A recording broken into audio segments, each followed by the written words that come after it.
தங்கையை கற்பழித்து கொலை செய்த உன் நாட்டு அமைச்சர் என்று சொல்லியோ நான் ஒரு ஏழை என்ற காலத்தில் உதாசனப்படுத்திட்டீங்க.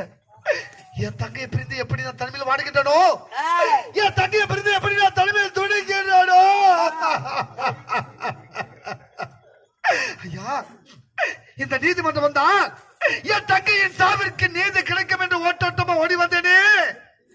இந்த நாடு எப்படிப்பட்ட நாடு, எப்படிப்பட்ட மா மன்னர்களா வாழ்ந்த புண்ணிய பூமி. ஒரு பசுவின் கட்டுக்காக தன் மகனை தேர் கேட்டுக் கொண்டாரு மனித சோழன். அப்படிப்பட்ட பரம்பரை பிறந்த நீங்களா இப்படி ஒரு நீதியை வழங்குவது?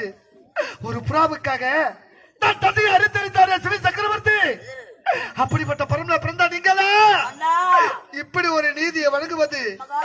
ஒரு பிள்ளை கொடிக்காக தன் தேரைய பரிசாக கொடுத்தாரே பாரி வள்ளல், அப்படிப்பட்ட பரம்பரை பிறந்த